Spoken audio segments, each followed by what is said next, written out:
A question for both of you, and it's about the recommendation that the OTs made in their submission about the government convene regular feedback opportunities for service providers to provide input into the real cost of delivering these programs. That seems bleedingly obvious to me, but I'd like to know why you have put that in your submission, and also from the ANF and midwives who have been so involved with discussions with government. How could such a regular process around these issues that we're discussing, that has generated over 100 submissions of people who think they're important, how would you put in some kind of regular process between any government and people who are involved in health provision to ensure that this kind of discussion is maintained? So you put it in your submission, so yeah. OTs first and then... And I guess we, to expand on that, we thought there's a really good opportunity to do that through the Medicare locals for the next 12 months.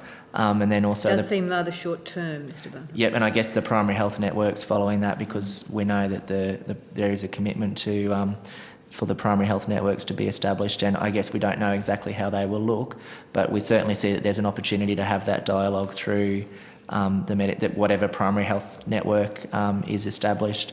I'm currently on a clinical leaders group for the Central Queensland Medicare Local, and certainly that's been well run, and there is an opportunity there to feed in through that service, and for them to potentially have a link back up to the department and to the minister. And these issues of out-of-pocket costs come up in those discussions?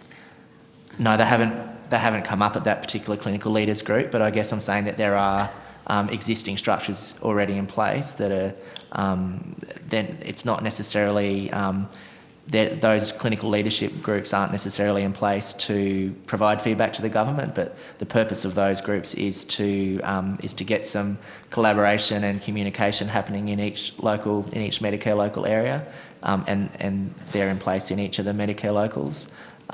So I suppose we would say that there is a track record there of Medicare Local being able to establish clinician groups where potentially feedback could be provided about such things as out-of-pocket expenses or any other feedback that the government was wanting, or that professions were wanting to give. So you're actually asking for them to do more than what they're doing, because my reading of your submission is that this kind of provision of information about the costs and these issues about service provision and what happens, that's not happening now. So what you're saying is that the mechanism of the Medicare Local, which has been established for local discussion, could be expanded to have a provision so that the issues you've raised in your submission could then go to government. Yeah, I guess we're saying that that's a potential role that the Medicare Local, that the primary health networks could have. Sorry, Thomas, Senator, we may be slightly confused about the question.